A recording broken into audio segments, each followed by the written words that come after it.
हम और हमारी पत्नी धर्म आपके शरण में रहने के लिए आए हैं। आपकी पत्नी और आप? हाँ जी। कौन है आपकी पत्नी? ये ज्योति सिंह। कब विवाह किया आपने? अभी सर यही दिवाली आएगा 2 साल हो जाएगा। अभी विवाह हुआ नहीं? दिवाली आएगा 2 साल हो जाएगा। अच्छा, 2 साल हो जाएगा। हाँ जी। तो यहाँ रहना चाहते हो, पति पत्नी हो, बढ़िया कमाओ खाओ ना। बाबूजी मेरे साथ कुछ घटना हो गई थी। क्या घटना 14/6/2024 को मेरे माँ को जान से मार दिया गया था। हमको भी इसमें हमारे अंगूठे में प्लेट पड़ा है, हाथ में प्लेट पड़ा है, तो सर में किस, चोट आपको लगी। किसने मारा और आपकी माँ को किसने? मेरे पड़ोसी लोग ने, पड़ोसी ने? इनके बुआ के लड़के लोग।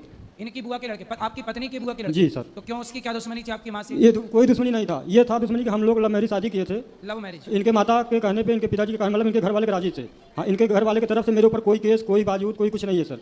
तो उनका लोग का कहना था कि तुम दोनों यहाँ पे न रहो, गाँव छोड़ के भाग जाओ, नहीं तुमको जान से मार देंगे। इसीलिए विवाद हुआ था सर। कौन बोला ऐसा? हम, इनके बुआ के लड़के लोग।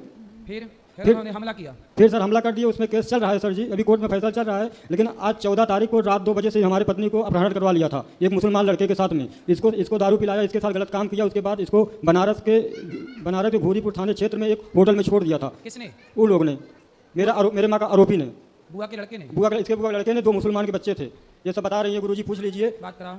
क्या नाम है आपका? ज्योति सिंह। क्या हुआ? क्या हुआ बोलो बोलो। मेरे बुआ के लड़के थे सचिंद्र सिंह और एक मुसलमान थे। हम कल शाम को सोते थे 12 बजे ला। फिर 2-3 लोग आए थे ऑटो लेकर हमारे घर पे। फिर मेरे हस्बैंड दूर सोते थे, हम भी दूर सोते थे। आए, हमको भी पकड़ के ऑटो में बैठा के ले गए। फिर इसके बाद जाने के बाद आपको ऑटो में बैठा के ले गए तो आप चिल्लाई नहीं, कोई सुना नहीं? नहीं, मुँह दाब के ले गए थे हमारे। मुंह दाब के? जी हाँ, सोते थे हम। आपके घर से ले गए? हाँ, हमारे और घर आपके से। पति को पता नहीं लगा? नहीं, ये दूर सो रहे थे। ये कहाँ सो रहे थे? ये दूर सो रहे थे लंबा। बैटरी वाली गाड़ी से आए थे बाबूजी, हम बैटरी वाली गाड़ी से आए थे। हम लोग आपका चैनल देखते हैं डेली, आपको और वो बड़े भैया हैं। इनका अपहरण हुआ हाँ तब जी। आप कहाँ थे? घर पे ही थे बाबूजी। तो घर से कोई अपहरण हो गया, आपको पता कैसे नहीं चला? तो बाबूजी घर पे अपराध हो गए, बैटरी वाली गाड़ी। अब हम सो गए रात 12 बजे तक। वैसे आप चैनल देखते हैं, समाचार देखते हैं सर। बात करा। फिर अपहरण किया आपका, फिर क्या हुआ? फिर क्या हुआ, फिर लेकर गए इलाहाबाद। फिर इलाहाबाद से यहाँ IMP लेकर आए हम। काय से लेते घुमाते रहिए? हाँ। काय किस चीज़ से घूमते रहे? कौन सी गाड़ी से? और ट्रेन से गए थे। तो ट्रेन से, जब ट्रेन में आप थी तो आपने लोगों को बताया नहीं कि इन्होंने हमारा अपहरण किया? नहीं, हमको कुछ बोलने नहीं दिए थे। 2-3 लोग बैठे थे हमारे पास। तो बैठे थे तो बैठे रहने देते, आप चिल्लाते ना, लोग आपकी मदद करते। नहीं, हमारे पास कोई नहीं थे। जहाँ अकेले थे वहाँ पर लेकर जाते थे हमको। तो ट्रेन में तो लोग थे कि नहीं? रेलवे स्टेशन में तो लोग रहे होंगे, आने में जाने में, ट्रेन में, वहाँ तो लोग थे, पब्लिक थी। अब जैसे यहाँ इतने लोग हैं, आप कुछ कहोगी तो सब लोग सुनेंगे। ऐसे नहीं। जब ट्रेन में जब आप कहा अपहरण करके कोई ले गया, तो ट्रेन में कोई किसी का मुंह कब तक दबाए रहेगा? नहीं, पास में बैठे थे, कुछ बोलने नहीं दिए थे। चलो ठीक है, फिर आगे?